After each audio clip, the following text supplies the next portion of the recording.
Hi Saints, this is our first video or web series that we're doing. We're doing 20 historical figures for 20 weeks, so we'll do one a week. It'll be uploaded every Friday to our YouTube page as well as our website, which is livinggrace40383.com, so you can catch it on either one of those platforms. As far as our Facebook page, we will post a link so that you can just kind of follow the link over to the YouTube page or the website, whichever is the better platform for you to watch. It is not meant to be an exhaustive study by any means. This is not a complete biography of any of these historical figures. This is not, I know everything, you should listen to this. But this is an effort to bridge the gap between what the church teaches and what we should just know, I think, as good, faithful members of the church. Unless you're getting a theology degree or a spiritual degree or a degree in some kind of religion or faith-based program, most of us don't get an education on the founding fathers of Christianity. We get the apostles, of course. We get the disciples. We get, those that we can find in Scripture. There's all kinds of studies. There's Bible studies. There's messages. There's sermons. There's preaching. There's a plethora of information that you can get on scriptural founding fathers, which is all good, and I encourage you to study those. But once we come out of that time frame, there's a big gap in our church knowledge from there to where we are today. And so if you're like me and you just enjoy kind of studying history in general, I thought I would bring to light and kind of close that gap. So we will start in 354 AD with St. Augustine. And we will study St. Augustine, and we'll study, again, 20 historical figures for the church up until present day, until our day. And we'll study 20 of those and just go, within the time frame that we have. It's, again, not exhaustive by any means. I encourage you to study these people on your own, and there are way more than just 20 that definitely have been influential in how we worship and where we worship and why we worship, have been influential in our Bible and how the canon exists, how we got to where we are. It kind of just helps explain how we got from the Acts church, where they gathered together every single day and everybody put all their money together and served each other, to the church we are now, where we do it bi-weekly sometimes, where we do it just Sundays, where we do it just Wednesdays, and the different schedules that we have and the different versions of the Bible that we like to read and study and preach from. It gets us from the Acts church to today's church and helps us see how we developed. I think it's important because we are in a time right now that has been unlike any other, in that we are blessed in an informational age. We are blessed in a time where everyone in the church can read and write. Everyone in the church usually has some kind of access to the internet. And so unlike ever before, we have the ability to find this stuff out on our own and never have to leave our couch.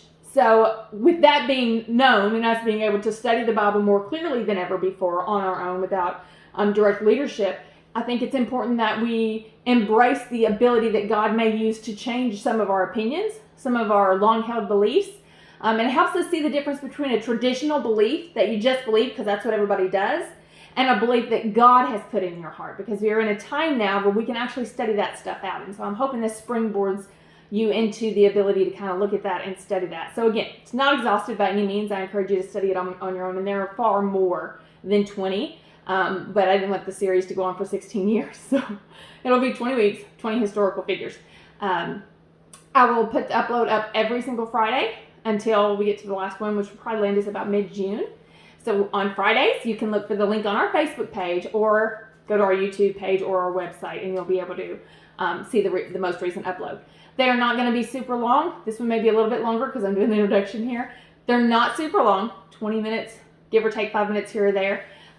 It's just, like I said, a review, hey, did you know kind of thing, a fun little study that we can all do and take time out of our day just to kind of get a little bit of trivia. Who knows? Maybe you'll win a trivia night from one of these things.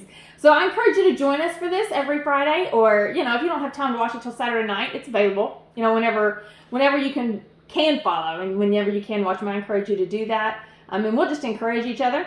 There's a comment section at the bottom of the video. I encourage you to comment if you have questions. I encourage you to comment if you have information, because there will be times I will say I couldn't find out if these things were true. I couldn't find out if there was other stuff. And if you know, please, by all means, comment. Let the rest of us in. Let us see the answers to that. If you have questions, I'll do my best to answer them. I'm by no means a scholar or know everything, but I'll do my best to try to find the answer for you. Or maybe you and I will go on a journey together and find the answer. And you are welcome to comment or ask any questions. We'll be looking at those comments and responding to each one as we can. So without further ado, we're going to begin, like I said, in 354 AD with the birth of St. Augustine. A little disclaimer, there are a few saints in the list that we're going to go through. This is not a Catholic church is terrible. This is not a Baptist church is backward. This is not a charismatic church is weird. This is not a battle of the doctrines. This is not a denominational divide. This is just facts of history. This is just what you can research and find on your own. I'm not saying anybody's right. I'm not saying anybody's wrong. But I am saying I'm not Catholic. So when we get into the Catholic type stuff, I will withhold the ability to comment on exactly how they do things, because it wouldn't be fair for me to say, oh, the Catholics do this and I've never even been to a service. That's a disservice to the Catholics, and we're all better than that. So so on the Catholic side, bear with me, because I will just say what I know, and then again, that's what the comment section's for. If you're Catholic or you have family that's Catholic and you know, comment away, let us know and fill us in. So without further ado, let's talk about St. Augustine. He was born on November 13th, 354 AD. He was born in the north of Africa. It was in the Regis region. That's present-day Algeria. St. Augustine lived to be 76 years old. He did have a sister. Her name was Perpetua of Hippo. He had a mother and a father, of course. His mother was Saint Monica, and his father was Patricius Aurelius. Now, his father was a pagan, big pagan. That was his thing. That's what he did. Wasn't very uncommon back then for split denominations, if you will, to be in the household for the father to believe one thing and the mother another. It was more common in pagan households because often they were divided between which god they served. Not so common with a Christian and a pagan for obvious reasons. But his father was a pagan. He did convert to Christianity, and from what I can read, it looks like he did it on his deathbed. So for the vast majority of his life, he was pagan and then converted to Christianity, probably through the influence of his wife and his daughter and his son. He would become, St. Augustine would of course become a priest, become a bishop, and then the renowned saint that we all know today. He's responsible for much of the Western philosophy and Western Christianity teaching. He opened the door to say, the Bible isn't strictly for us to look through the lens of priests and scribes and scholars. It's not strictly for only people who can read Latin. And the things that are going around us in our day-to-day lives, and the things that we're trying to figure out, how do I act with my neighbor? Why does my neighbor act weird? Why does my kid do that? When we just kind of think about that kind of stuff, he was the first one to say all of this can be looked at through the lens of the faith. And so he played a huge role in evolving with Western Christianity way down the line, because he introduced this line of thinking. He wrote lots of books. He wrote really popular ones, some not so popular, and we'll get into those. He's famous for a lot of quotes. The most popular quote is, he said, and I'm going to quote and read directly from this so I don't mess it up. To fall in love with God is the greatest romance. To seek him, the greatest adventure. To find him, the greatest human achievement. He said, faith is to believe what you do not see. The reward of this faith is to see what you believe. He said, hope has two beautiful daughters. Their names are anger and courage. Anger at the way things are, and courage to see that they do not remain as they are. And then the last one that's more popular and maybe more true to his character that we know for at least half his life. He said, Lord, make me chaste, but not yet. And that leads us into who St. Augustine was. Augustine was wild child. Augustine was, by his own confession and by his own words in his writings and in his autobiographies, he was a libertine. He enjoyed the favors of women. He enjoyed drinking. He enjoyed partying all night. He was the frat boy, Augustine, he was good and enjoyed studies, but he definitely caroused. He definitely partied. His mother was Christian, but she was described as being what they call a simpleton. So for her, probably in that time, she probably couldn't read to do the scriptures on her own. So she very fervently knew God. She loved God. She prayed to God. She followed in his footsteps. So the whole time Augustine's going wild, Mama's probably, on her knees twice as long trying to have the Lord for protection for him. His father does pass away in his late teen years, and that released some money to send him to study at Carthage, which he did. He took that opportunity. As wild as he got, he still loved studying. He still loved the ability to to read and to debate with people. Rhetoric was really, really strong with him. He enjoyed the literature of the time. So the idea of studying at Carthage was a good thing to him. So off he went. Continued in his indiscreet ways while he was there in his partying. And eventually, that carelessness would cost him, and the woman he was with would wind up with child. She got pregnant. Back then, oh no. Anything that you read about that, anything that you look up about that, they call this woman his mistress. For me, that made me think he was having an affair. But there is no mention of any woman in Augustine's life besides the mother of his child. So I think she's called a mistress because there was sexual activity. If there was never sexual activity, she would be a girlfriend. She's called a mistress because they were not married and they were fornicating, you know. But that being said, she is the only mistress of his life. If you look throughout St. Augustine's life, this woman was it for him. It's sad to know that no matter where you look, she's not named. We don't know her name. But we know Augustine met her in his youth, in his partying ways. We know that they were intimate. We know that they had a son together. We know that she converted to Christianity, and we know that she did it before Augustine did. We know that during Augustine's wild days and partying and young adult life, Augustine rejected Christianity. For the same reasons that you and I maybe have, the same reasons the vast majority has. The first was the writing style. When he would read the Holy Scriptures, how many times have you said the Bible's hard to read, or it's hard to follow, or it's dull, or it's... Augustine was in the same boat. St. Augustine was like, I ain't reading all that nonsense when there's more exciting stuff like Plato to read, when there's more exciting things like what Cicero is saying on the state steps, when there's more stuff going on that can hold my attention. So the writing style turned him off. And then really the crude doctrines of it, the, chop off your hands, cut out your neighbor's eye, the very literal translations that the church tended to put in the scriptures was very crude to Augustine. And he just kind of repelled from that, which, like I said, is much the reason people do today. Can't really fault him for it. But during this time, his mistress, the mother of his child, she becomes saved. She, accepts the Lord, falls into the church. So does Augustine at some point. He does settle down a little bit after she gets with child. He does stick around. They make a go of it. They have a little home with a little kid. And in the time that he starts to settle and not kind of carouse so much, he really dives into his studies. He really finds a passion for learning, a passion for scholarship, if you will. That's really something that gets him. And he centers on topics like public speaking, orating, rhetoric, the things that the philosophers of the time were doing. And they definitely had his attention. And so for about 9 years, he followed the Persian prophet Mani.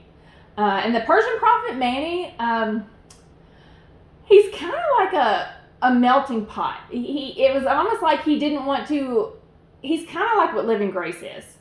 And I say that, just hear me out.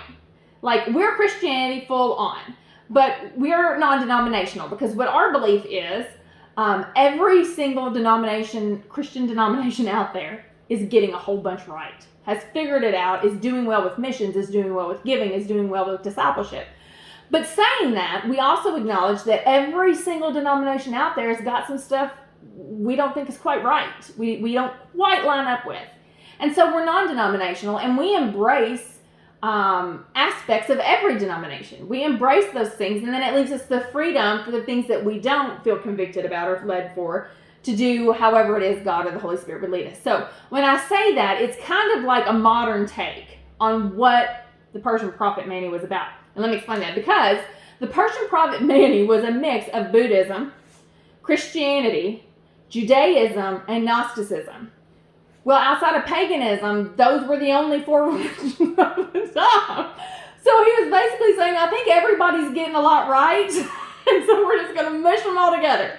And so Augustine was drawn to that. He was like, I agree with that. I can see in the church, I can see the flaws, I can see the problems in the church. And so he was drawn to that. So for 9 years, that's what he studied. That's what he believed. That's what he touted. And that's what he witnessed. It preached about the dualism of good versus evil and that kind of stuff. So it drew him, and he was able to kind of identify with that a little bit more. But his heart was with philosophers.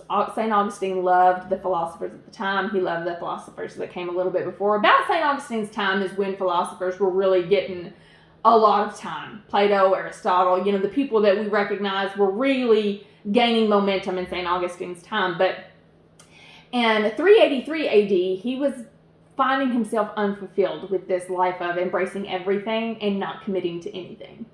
He was finding it not quite being everything it was when he first started. He wasn't feeling enlightened anymore. He wasn't feeling led anymore. It was just stagnant and boring for him. So here is where Augustine has a life change, if you will. This is where the St. Augustine that popular public opinion knows about. At this point, St. Augustine moves to Rome because he accepts a position to be a professor, go guess, in rhetoric at a school in Milan. And so he moves to Rome to be a professor at this school in Milan. And here, in his book Confessions that he writes, is where Augustine says in his own words, quote, "I heard the voice of God," end quote. And the conversion begins.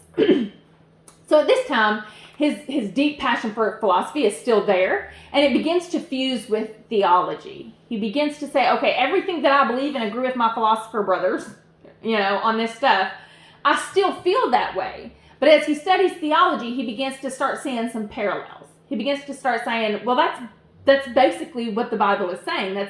That's basically the whole principle of the matter. If getting to it, the means were different, but the ends seemed to be the same. So he was kind of fusing those. He also discovered Bishop Ambrose of the time, and he also was into philosophers. Ambrose would often combine in his messages or sermons, combine Christianity with the teachings of Plato. And it wasn't uncommon to see threads of Plato woven into Ambrose's teachings. And so obviously that drew Augustine, and he began kind of following him and falling under that teaching. So with philosophy being his primary interest, Augustine kind of got reignited and re-excited about studying Plato and Plotinus.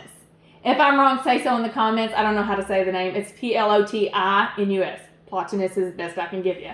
But he begins to study these two, and this has him delving really into Neoplatonism. That's really starting to pull his attention. And so he begins to use Neoplatonism, this philosopher, as a defender of the faith.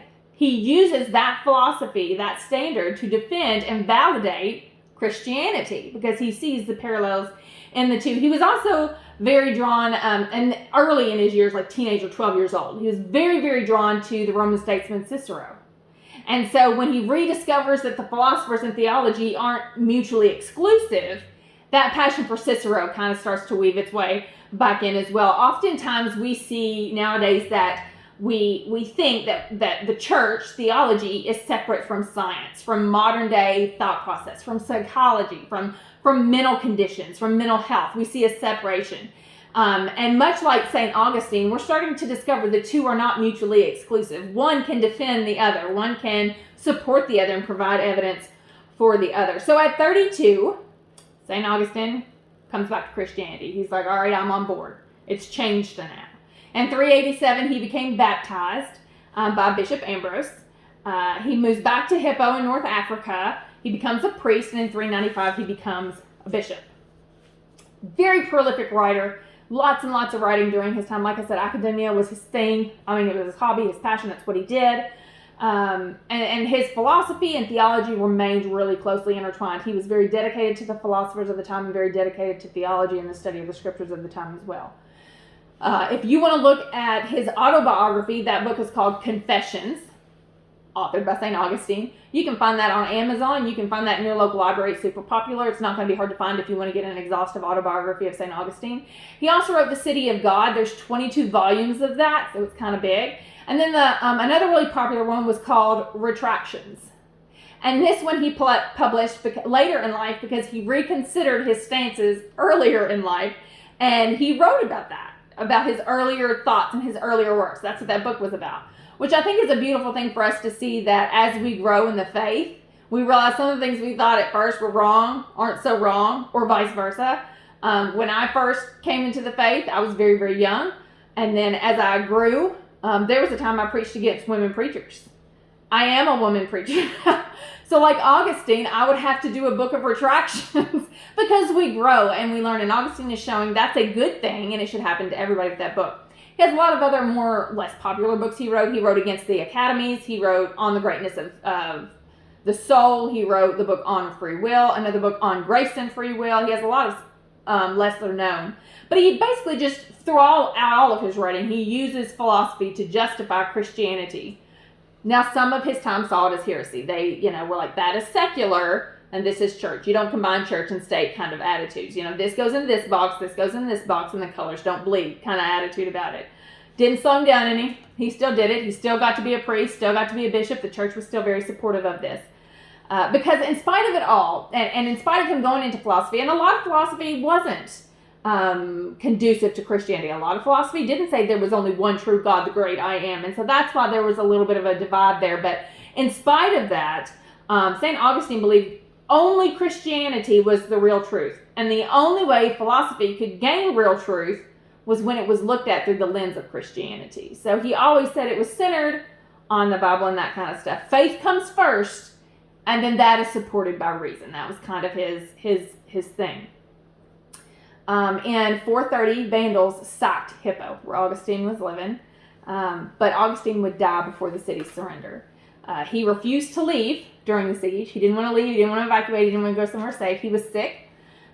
Sources say that he had a fever and wanted to just be left alone in solitude.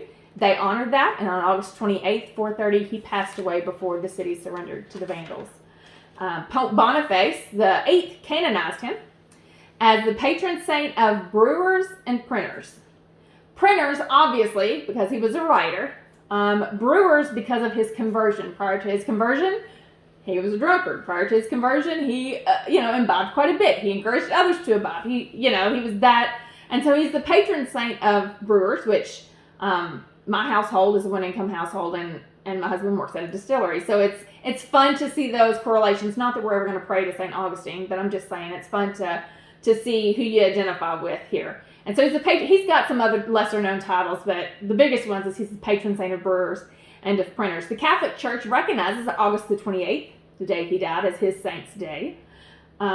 His theology had a significant impact on Christianity and Western intellect. There's no question. Like I said, we still see us doing that as we try to intertwine life and things today. About his mistress, his baby mama, the love of his life, I think, because nobody else is ever mentioned again. The two of them, she did move with him when he moved around. When he went to Rome to take the position as the professor, she went with him and the baby. The child mirrored his father a great deal. Sources say that he was very intelligent. Even at a very young age, you could tell he was intelligent. Sweet boy.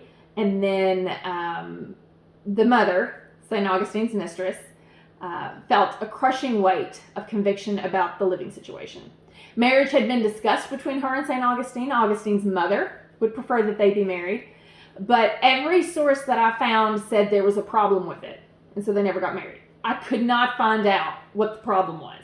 I don't know why they couldn't get married. There was definitely talk about it. There was definitely interest on both sides for it. But they, and the what I read and studied said they could not would not, that there was a reason that they couldn't be married. And so because of that, she was under a lot of conviction. She was sleeping with him. She was living with him. She was raising his illegitimate child. And it was weighing on her. And so she made the decision to sacrifice her son and give him to St. Augustine. And she went to live in a monastery to live out her days holy and doing penance for the life that she had lived up until that point. St. Augustine says that she was stronger than he was in the faith, and he admired that about her. We never learned her name. We don't know when she passes. It's assumed she passed in the monastery, a very holy lady. That's all we get on his mistress. His son took to his teachings to heart, followed him. As a teenager, when St. Augustine got baptized, his son was baptized with him. I don't know if he got sick. I don't know if he was already sick, but his son passed away a year later in his teens. So from then on, after Augustine's baptism, about a year after that, Augustine didn't have any other familial ties from his youth. So that's a little side note about his romance, how that turned out. And then, like I said, he became a saint. Everybody knows him. Everybody likes quoting him. He's very, very intelligent. So that's a brief history of St. Augustine and how his ideas of saying secular world does not have to be exclusive of the religious world. The two can be intertwined, and we can see that the secular world actually supports what we believe in theology, and it kind of began to allow people to do their own thinking, kind of allowed people to do their own reasoning. And so I encourage you to do that as you study your scriptures and follow in his footsteps in that measure. If you have enjoyed this video, if this is something that sounds interesting to you and you would like to follow us as we do our next 19 saints, for the month of February, we're going to look at Constantine, we're going to look at Francis of Assisi, and we're going to look at John Wycliffe. So if any of this interests you, if you think you would like to kind of see this, please do us a great big favor and hit that subscribe button. Like the video, share it if you want, and we'll see you next Friday. Thank God it's Friday. Y'all have a good weekend.